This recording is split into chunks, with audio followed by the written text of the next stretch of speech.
So hello everyone welcome back to my channel. तो आज के रेसिपी होच्छे काली पूजा स्पेशल भोगेर निरामिष मांस रेसिपी।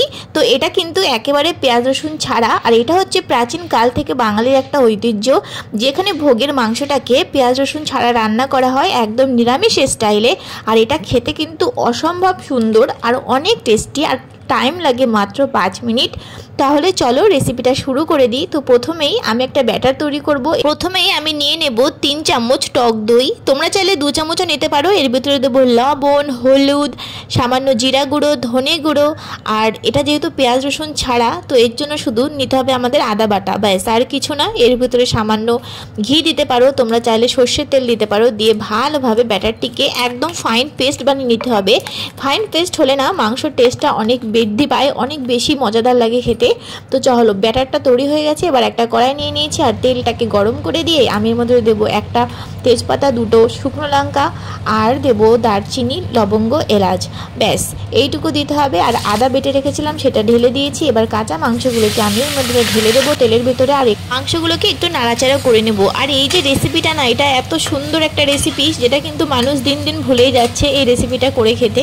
তো এটা কিন্তু অবশ্যই ট্রাই করবে, কারণ অসম্ভব সুন্দর। আর এর ভেতরে দিতে হবে আমাদের ঘিটা কিন্তু অবশ্যই দেবে, যেহেতু পুজোর জিনিস কিন্তু খেতে খুব ভালো লাগে, এর জন্য ঘিটা দেবো। আর ভেতরে দেবো লবণ, আর একটু হলুদ গুঁড়ো, আর একটু লঙ্কার গুঁড়ো, যাতে স্বাদটা ভালো মতন আসে। এবার একটু নাড়াচাড়া করে নিতে হবে, আর 2 মিনিট মতন এইভাবেই কষিয়ে নিতে হবে, যাতে এটা খুব ভালোভাবে কষে যায়। এবার আমি যে ব্যাটারটা তৈরি করেছিলাম দই জিরে দিয়ে, সেটাকে কিন্তু আমি এবার ঢেলে দেবো। এবার ঢেলে দিয়ে এটাকে আরও একটুখানি কষিয়ে নেবো 1 মিনিট মতন। তারপরে আমরা এটাকে ঢাকা দিয়ে দেবো। ঢাকা দিয়ে কষালে পরে এটা আরও কষে যাবে, অনেকটা সফট হবে, নরম হবে, আর খেতে অসম্ভব সুন্দর লাগবে। তো আমি কিন্তু তোমাদের জন্য একটু টাইম নিয়ে করছি। আর এর ভিতরে ছোট্ট একটা টমেটো কুচিয়ে আমি দিয়ে দেবো। আজকের ভিডিওতে তোমাদের জন্য রয়েছে একটা টিপস, যদি কখনো তোমাদের কোনো রেসিপি নুন পড়া হয়ে যায়, মানে নুন যদি বেশি হয়ে যায়, তাহলে টমেটো কুচিয়ে দিয়ে দেবে, তাহলে দেখবে নুন ভাবটা কিন্তু কেটে যাবে।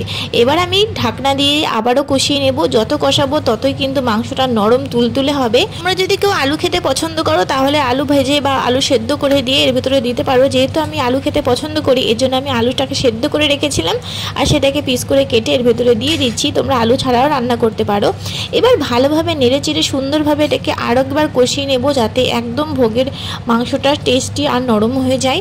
আর এবার তোমরা দেখতেই পাচ্ছ মাংসটা কিন্তু একদম কষে গেছে, একদম নরম আর তুলতুলে হয়ে গেছে। এবার গরম মশলা গুঁড়ো দিয়ে দিতে হবে, দিয়ে ভালো করে নেড়ে চেড়ে কষিয়ে নিতে হবে। আর দেখো কতটা সুন্দর একটা গন্ধ বেরোবে। আর ভোগের মাংস কিন্তু অসম্ভব টেস্ট হয়, অসম্ভব সুন্দর খেতে হয়। তো এই রেসিপিটা কিন্তু তোমরা ভালোভাবে নোট ডাউন করে নেবে, আর অবশ্যই বাড়িতে কিন্তু চেষ্টা করবে। আর ফাইনালি আমি কষিয়ে নিয়েছি, আর দেখো আমাদের ভোগের মাংস একেবারেই রেডি। আর এটা কিন্তু একেবারেই নিরামিষ, কোনো পেঁয়াজ রসুন ছাড়াই, আর খেতে অসম্ভব সুন্দর। তো তোমরা কমেন্ট করে জানিও কিন্তু তোমাদের কেমন লাগলো। তাহলে এমন মজাদার ভিডিও পাওয়ার জন্য আমার চ্যানেলটিকে সাবস্ক্রাইব করতে একদমই ভুলবে না। আর নতুন নতুন ভিডিও পাওয়ার জন্য like, comment, share and subscribe guys. ভালো থাকবে, সুস্থ থাকবে, দেখা হচ্ছে পরের ভিডিওতে। Take care, by.